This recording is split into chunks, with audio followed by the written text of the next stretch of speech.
Let's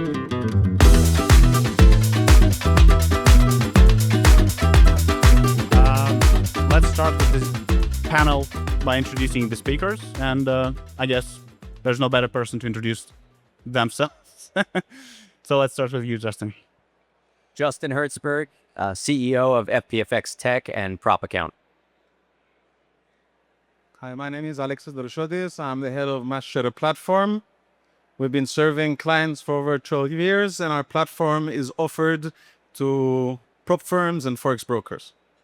I'm James Glyde, the founder of PipFarm, one of the fastest growing prop firms in Latin America. I'm Petros Kalaitzis, Chief Strategy Officer for FunderPro. We have a retail arm with a full prop trading solution, and we also sell the technology to the B2B side for white label solutions of group firms. All right, let's start. So when preparing for the panel, I briefly glanced over the online trading popularity in the region by, doing a few Google Trend searches and just other materials around the topic. And I noticed that despite the population size of LATAM region, which is comparable to, let's say, Southeastern Asia, the popularity or the demand for online trading, at least from the looks of it, seems to be twice as low. So my first question would be maybe addressed to Justin. Why do you think that is? And if it's true, it's a great question. I think we're starting to see penetration more in Spanish-speaking parts of Latin America, whereas Brazil has always been quite strong and an early adopter. So I can say from this year, or from last year to this year when we exhibited, that most of the foot traffic coming through here had no idea what prop trading was. And they would come to our booth and say, are you a broker? Are you a platform? And we had to explain our value proposition. I can say this year, there's much more knowledge coming through the doors, and we're getting more substantive conversations about prop trading and specifically what we offer at FPFX Tech and Prop Account. So I think it's really just about market penetration. And I think you're seeing a lot of the same things also with brokerage firms, where they're establishing more offices in Chile and other parts of Spanish-speaking Latin America for exactly the same reason. The market is warming to these overall value propositions, and I think it will only continue to grow. James, you'd like to? Yeah, one big difference is the different type of marketing. For example, in Southeast Asia, which we are comparing with, they're very strong on multi-level marketing. And that's not the case here. Most of the marketing that happens here is offline marketing. And I believe this is one of the main symptoms for this perception that the market is smaller than what it really is. Well, I just have to add that it's a combination of what the guys said. I completely agree with Justin. Last year and even 2 years ago, people didn't even understand what it's prop. There was a fear, if you want to call it, on the unknown, the non-regulation, and all the discussions that come around it. It's still an emerging market. We see a quite significant growth in our B2C side, actually. So the demand is there. I think it's just a territory that has not been checked yet. But I think that from now on, we will see that the growth will be actually with a way fast for your logic. Just to follow up on this question, right?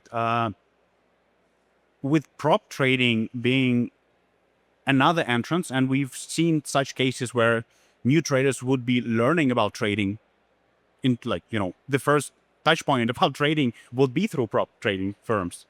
Do you see that prop trading with, such low online trading penetration in the market, prop trading might even overtake traditional retail brokerages in the region? I would say a very good possibility is we are seeing how the market is, let's say, switching towards prop trading, and it's because of what prop trading can actually offer. Now, if we look in Colombia, there's, let's say, high unemployment rate in regards to the youth. Now, if you take that into consideration and you check what is prop trading, you trade with the firm's money. You have a low barrier to entry. They don't need to study. They don't need any specific degrees. So it's a perfect way for them to actually take this as a career. It's just, a perfect way. And if we take another perspective in regards to inflation in Argentina, there's, high inflation. So what they try to do is they want to get, US dollar or any other stable, currency, because they want to escape, the, let's say, local inflation of the region. Now, you could say you could do this with FX. Yeah, you could. But do you have the capital and can you take the risk? So I do see it switching. There is a high probability, but when, we'll see. I agree with everything you said, and I think that there's a distinct chance that in certain emerging markets like Latin America that we will see prop trading grow faster than self-funded brokerage accounts. And I actually think we see that through the adoption rate of platforms other than MetaTrader. If you look at the traditional self-funded brokerage account industry, pretty much every broker offers MT4, MT5, and that's what generation after generation of trader has learned on. One of the things that prop trading has done is it's exposed new generations of traders to different platforms, whether because of cost or other availability issues. And now you're seeing generations of traders starting on brand new platforms that are only available through prop trading and only available in certain regions of the world. And I think that will be something that the future generations will gravitate to. This is what they will know, and this is what they will share in their own online networks and social communities rather than having traditional self-funded brokerage accounts.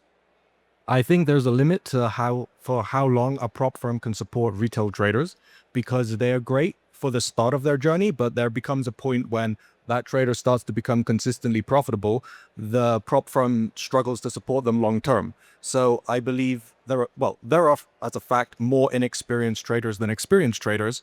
But when that flips and when those traders start to become more experienced, then they become more complicated for the prop firm to deal with. So I don't think brokers will ever be replaced. There will always be room for both. But the size of the market is definitely there for prop firms. Full replacement, I also agree that it will not happen. The entry level of prop firm is significantly lower as we stand right now, and the marketing persona is actually quite different. The marketing approach is different. Influencers, Instagram, whatever, etc. So in the entry level, I think the prop firm will actually speed up and catch up the broker size. And in some areas, such as in this region, it might overpass the brokerage. But I also agree that there will be one level that from that size onwards, you have to be backed up by a more regulated and brokerage side.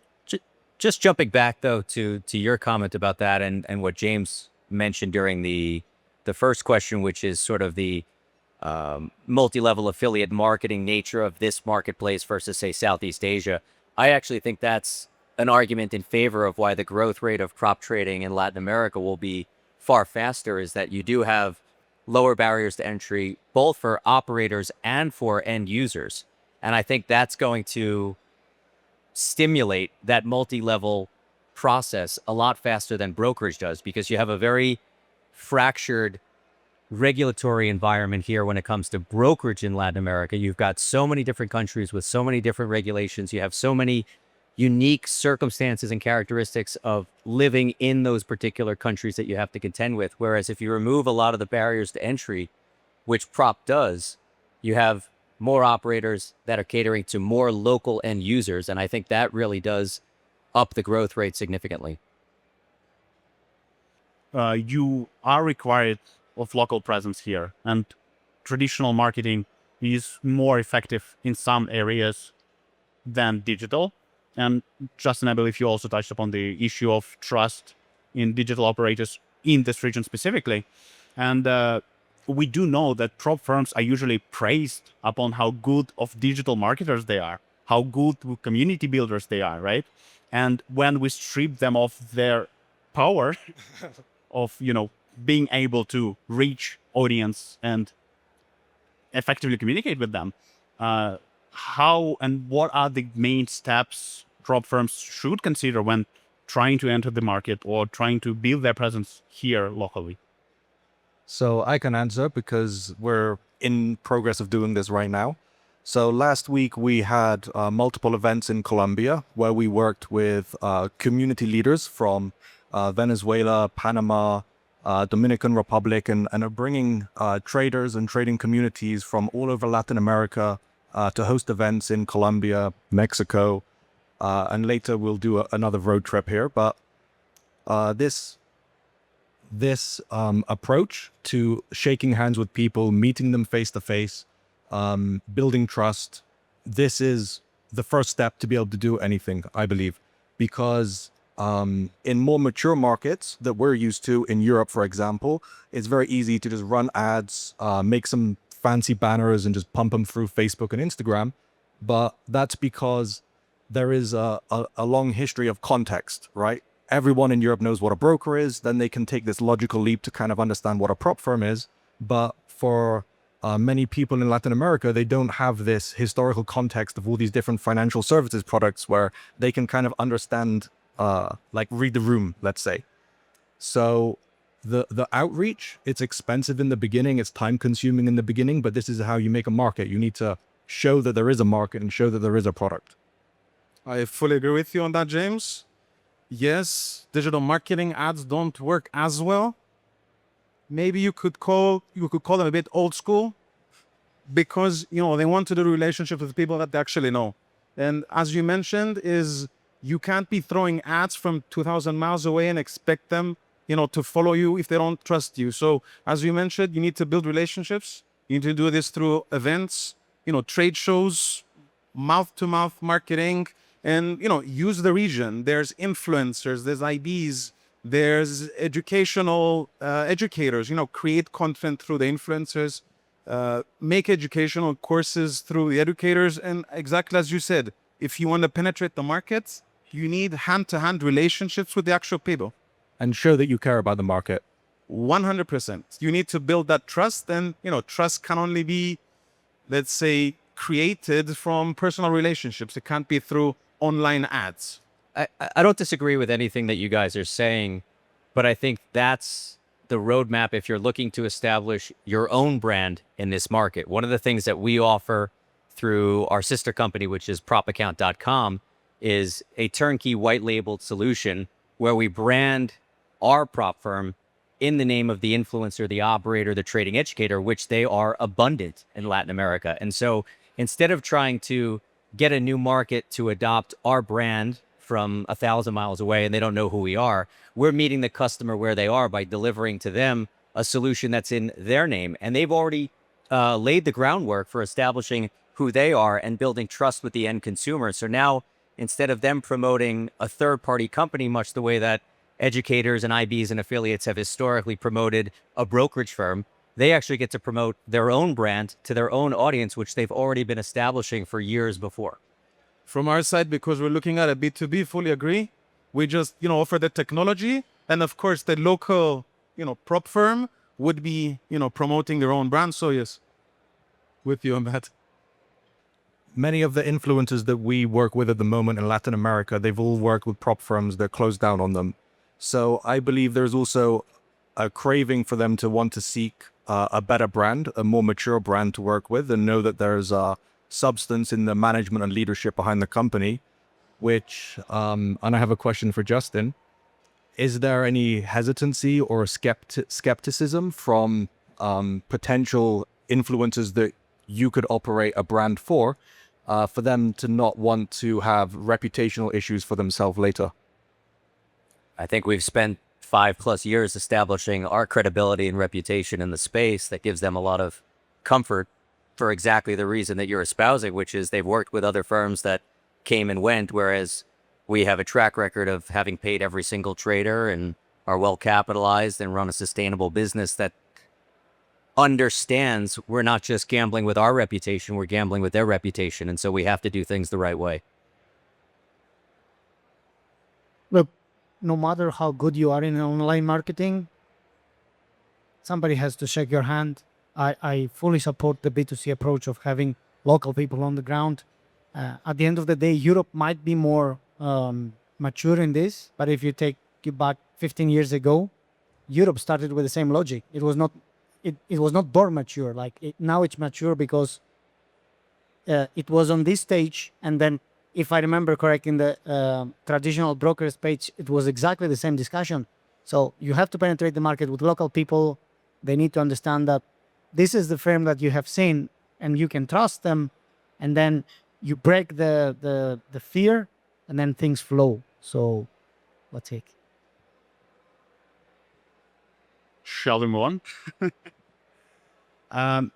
Let's actually touch upon the technology part of it, right? Because prop industry has come quite a long way over the course of last 2 years, where we've seen emergence where nobody understood what they need to launch a prop firm. All the tech was still building up. Of course, there are some brands who had the tech way before, but the majority of the industry didn't happen, right? In time. And while everything was polished down and building up, we saw an abundance of very different, very creative offers from different prop firms. But over the last, of course, last year, we've seen a trend to more standardized offers, to more or less understandable offering, which a trader might expect from a prop firm. This, a set of conditions or a set of add-ons or however we call it. So my question is, what are the most critical components a firm should be looking into when, trying to build a successful business in 2025 and beyond? What should they do, or what are they doing? Because there's that's two different things. What most firms are doing is they're competing on price, which I think we all know the problem of that. And what they should be doing is what we've been discussing so far, is focusing on branding, building trust, building credibility, and just in general showing their competence as much as possible. I'm sure Justin will probably agree, but there is a very hot topic, and it's every single year the same discussion, regardless if you are a broker or a prop. Risk management is, it sounds easy. It's way more complicated than it sounds, especially in the prop, depending on the model that the company wants to do. We have seen companies who are going crazy on the commercial side, and then they got burned. We have seen companies who have extremely conservative, and then they suffer from big margins in the profit. Apart from the reputation and community building and branding, etc., risk management always has to be on the top 3 on the list, in my opinion. I couldn't agree more with that statement. I think focusing on price is not the place to start. I think focusing on branding is not the place to start. That's what most people get wrong. Most operators come into the space and they want to compete on price, or they want to compete on conditions. And I can show you prop firms that have the exact same conditions as one another. One has an emphasis on risk management and properly screening and hedging exposures, and another one doesn't. And they will have wildly different performances. And so unless you come at it from a risk-first approach, it really doesn't matter what else you do, because you'll very easily find yourself out of business. And we saw plenty of that in 2024, and we're still seeing that today. And that's why we've put so much emphasis internally on all different types of systems and tools and automation to help our licensees with their risk management. It depends what kind of branding you're doing, though, because, for example, the type of branding, or what I incorporate into the branding of Pip Farm, is risk management and competence, right? So it depends how you're going to brand your brand. 100% agree on the risk. I would say that's the one point that can be the pain point for you, because if you can't see, who is maliciously trying to, win the game, you want to see, reverse trading, if they're trading from the same IP. So it's extremely important to be able to flag these people. That's the one. And from technology perspective, you need to understand also the demographics of prop trading. They're 20s, early 30s. So you need a trading platform for this generation to make, their life easier. And we've noticed also on Google Analytics that 60 to 75% of all the trades are actually done on mobile. So you need to give them something which they're acquainted to. And when mentioning about mobile, it's not about, shrinking the screen size to a 6 or 7 inch screen. It's about, recreating that experience to be equally as powerful on the mobile phone, because that's what's actually used. So I would just touch on the technology side and, of course, risk, which would be the major point for me. Alexis actually touched upon a very interesting and very hot topic, which is, client profiling or cheaters, or, due to the very nature of prop trading, which is by default very community based, we see more and more traders unite, try to find, and especially with more or less standard offers, it's becoming easy for them to know how to abuse certain, conditions, right? What should prop firms do? And we have lots of experts who touched upon the topic already. So let's open up the stage for this topic.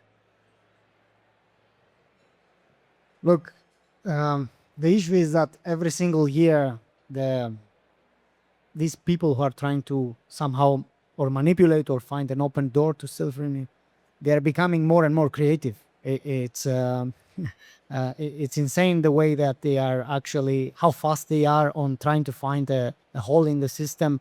It doesn't have to be necessarily on the risk management. It can be even on the technology side, right?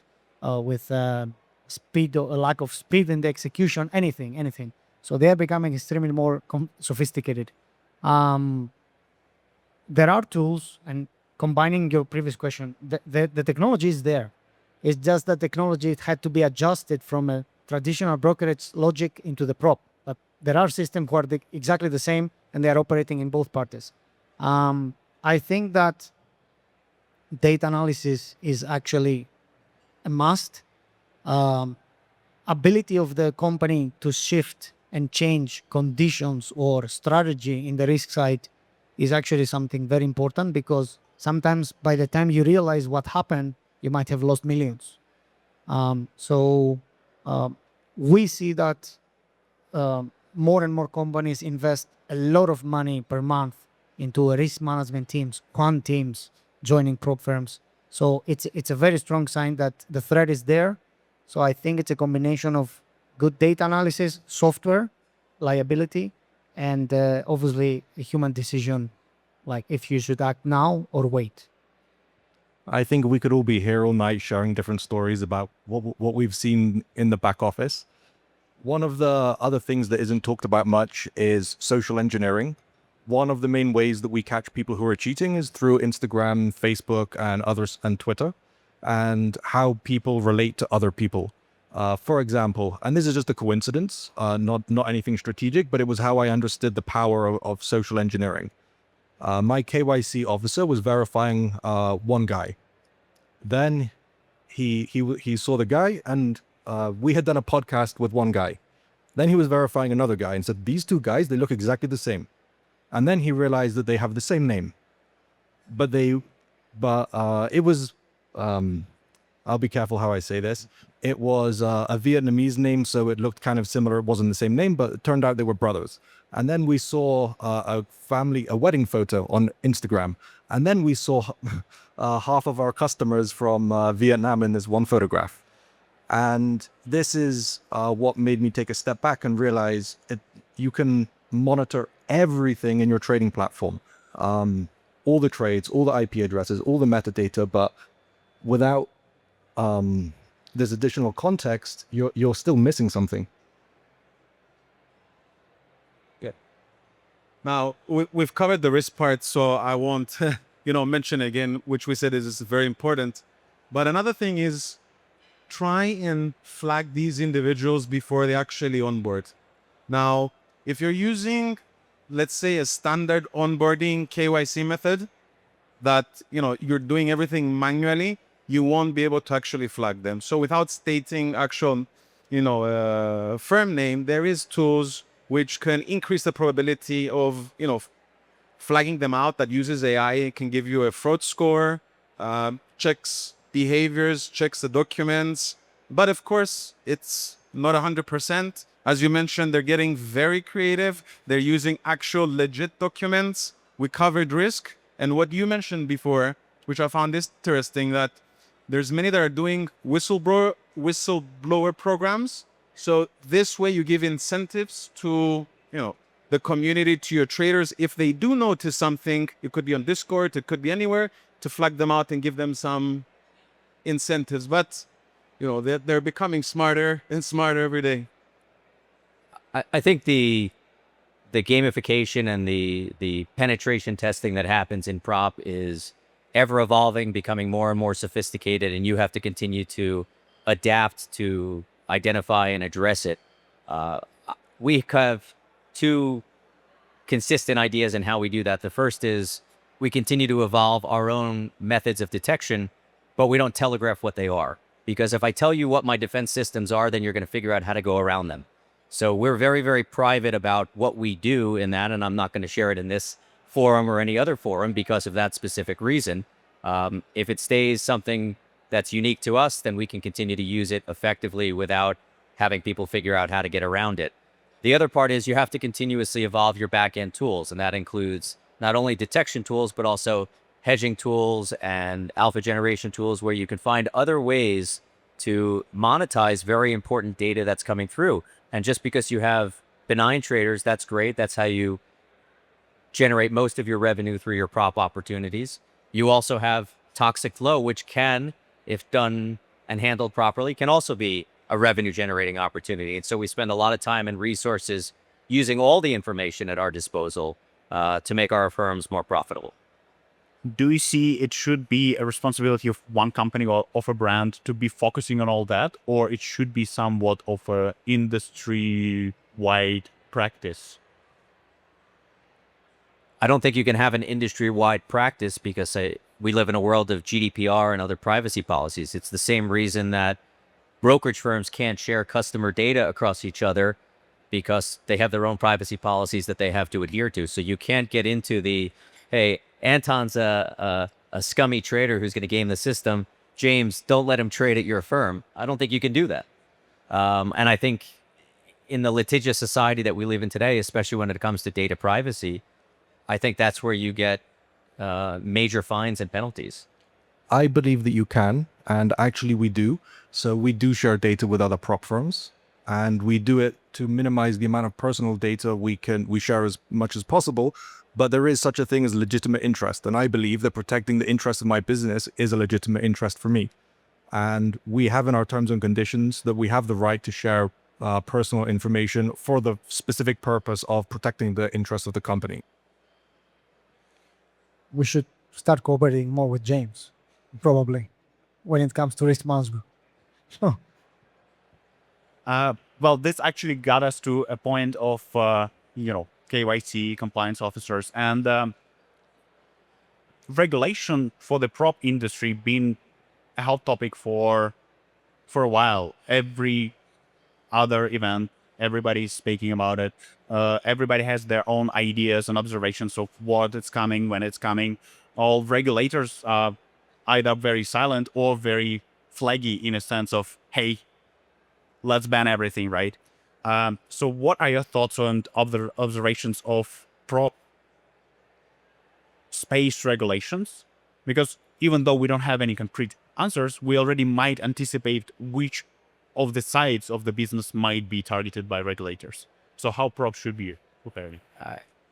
It's a great question. I've been for regulation in the prop space since I got into it. I think it ultimately eliminates a lot of players that shouldn't be in the space from the beginning. They don't have the capital, they don't have the financial wherewithal, they don't have the integrity to be in a space like this, and they think of it as a cash register, and they're really just preying upon unsuspecting people and taking their hard-earned money. What we have done with our business and the way that we deploy tech is we took the model of the brokerage firm. We started KYC, trader agreements, net capital reserves, basically treating it as if someone were to walk in today and audit our business or audit one of our licensees' businesses. And we want to be able to demonstrate and show every facet of the business fully, openly, transparently. And those are the types of clients that we actually want to take on for our technology firm as well. And I think when regulation comes in, I think it will center around net capital requirements, transparency and truthfulness in marketing, and disclosures around how you handle risk and how you share and use information. And so we're already acting as if. Normally, I would say regulation would come in from the U.S., which is typically the first one to step up and put in place new regulation. We happen to have a new administration there now that is hell-bent on deregulation, it would seem. And so I think we'll see someone from somewhere else in the world step up and be that first adopter of new regulation around our space. So to touch adequate capital, that's number one. For starters, we've seen it through the whole last year, prop firms shutting down because they had not enough capital. They thought challenges would be able to fill up that pool, and then they got a bit of turbulence, a few months of high payouts, and then they shut down. So number one. Then it's, I would say, risk management we touched, because it's important for prop firms to be able to see their exposure, because if they don't see their exposure, they don't know exactly what's going to happen. And of course, you mentioned about clear guidelines. We need to know the guidelines in, how challenge fees should be done, how, payouts should be done, in general guidelines in how, prop trading should actually be concluded to be. I don't want regulation, but I'm ready for it. Okay, I have been saying this even before joining FunderPro. I think it's a very good thing that up to a level things should be regulated, because it will clean up the space from, anyway, people that are not so welcome on the space, and it will actually increase the reputation also of the actual product, because, okay, even though we are more mature on prop, we still have discussions. This is a scam. This is a scam. Okay, but this is a scam if you use it as a scam. So when the regulation will come, because for me it's just a matter of time, first of all, things will be cleaning up. Secondly, as Justin said, anyway, at least in FunderPro, we are getting ready. We are adopting the techniques of X number of people passing the challenge. Even if we don't have to, terms and conditions are very clear. This is what we're doing. So somebody who is getting ready and it's actually working on a legitimate business should actually seek for regulation.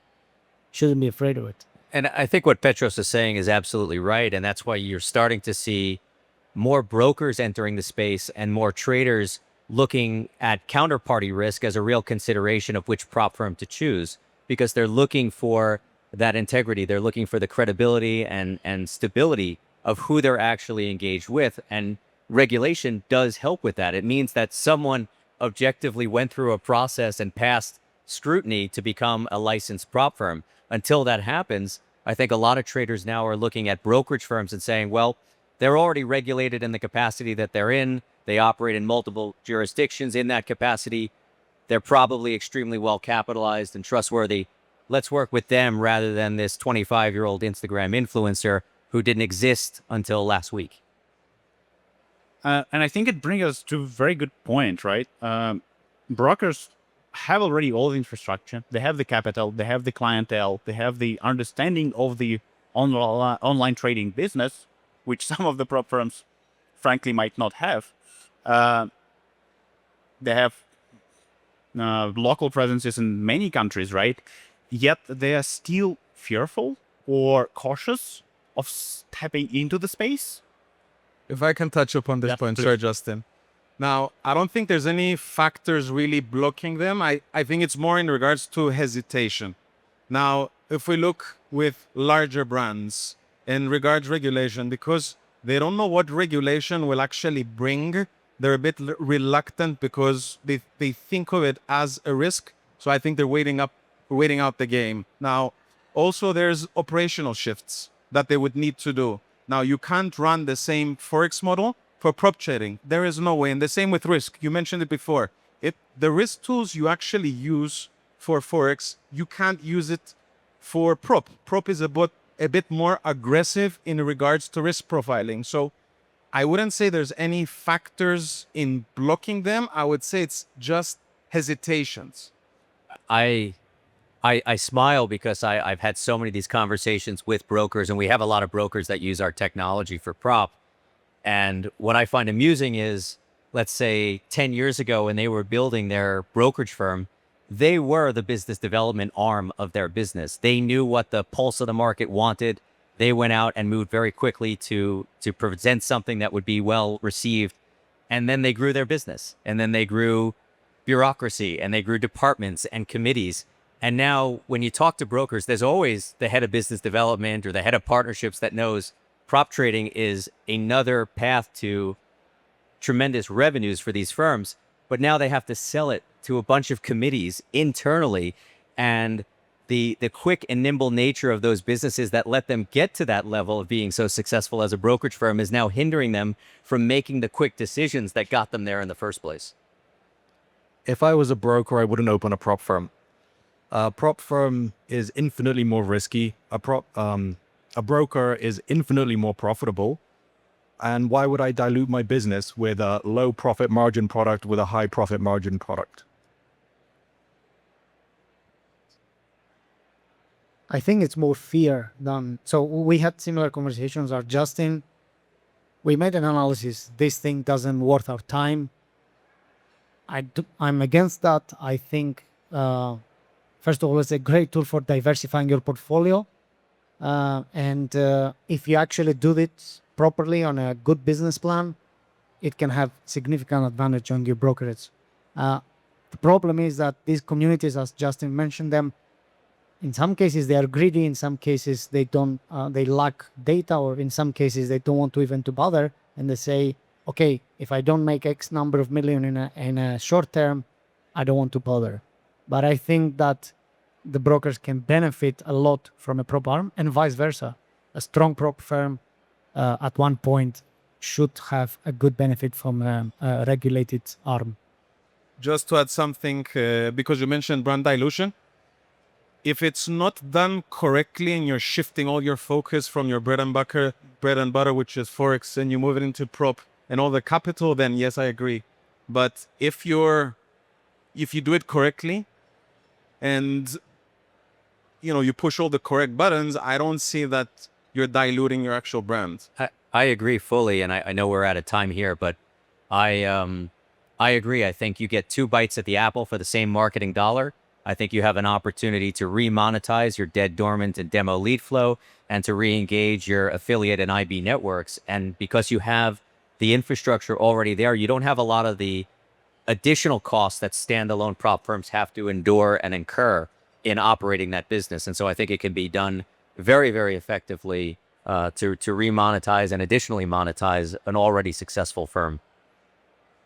Well, thanks so much for all the insights. I'm pretty sure we could have spent another 4 hours just talking about the industry, because how exciting it is. You will be able to see all of us on the floor for the next 2 days, and please be welcome with any questions you have. Thanks so much. Thank you.